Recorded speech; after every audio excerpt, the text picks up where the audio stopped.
SAW menjawab bahwasanya orang yang ikhlas dalam mengucapkan la ilaha illallah dengan ucapan la ilaha illallah, orang itu jauh terhadap perbuatan-perbuatan maksiat yang dilarang oleh Allah Subhanahu wa taala, mampu menjaga dirinya dari perbuatan-perbuatan maksiat kepada Allah Subhanahu wa taala.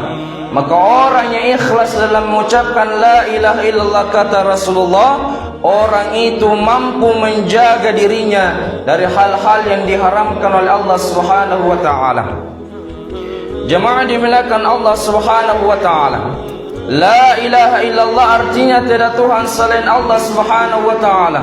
Orang yang meyakini bahwasanya dek gaga puang sangadina pong Allah taala, menandakan bahwasanya orang itu yakin bahwasanya tidak ada yang berhak memberikan kita rezeki kecuali Allah Subhanahu wa taala.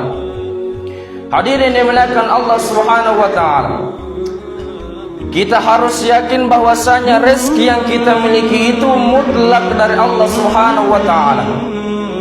Jadi pernah suatu ketika jemaah dimuliakan Allah, Nabi Musa alaihissalam berkata kepada Allah, "Ya Allah, bagaimanakah cara engkau menjamin rezekimu pada setiap makhlukmu, mulai dari makhluk yang paling kecil sampai makhluk yang paling terbesar, mulai dari makhluk yang paling terbesar sampai makhluk yang paling kecil?" Maka Allah Subhanahu wa taala mengatakan kepada Nabi Musa, "Wahai Musa, pukullah batu besar yang ada di hadapanmu."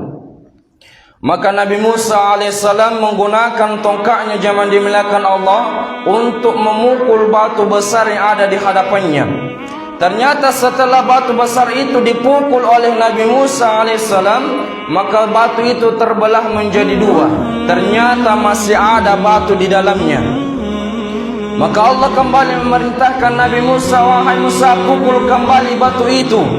Maka Nabi Musa alaihissalam kembali memukulkan tongkatnya pada batu itu jemaah dimuliakan Allah, dan akhirnya batu itu kembali terbelah menjadi dua, dan ternyata masih ada lagi batu di dalamnya. Hingga sampailah pada batu yang paling kecil jemaah dimuliakan Allah.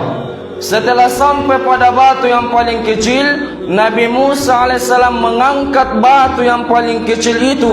Ternyata Nabi Musa alaihissalam melihat seekor hewan yang paling kecil yang sedang makan daun-daun yang sangat segar. Maka Nabi Musa alaihissalam bertanya kepada hewan yang paling kecil ini, "Wahai hewan yang paling kecil, di manakah kamu mendapatkan daun-daun yang segar ini?"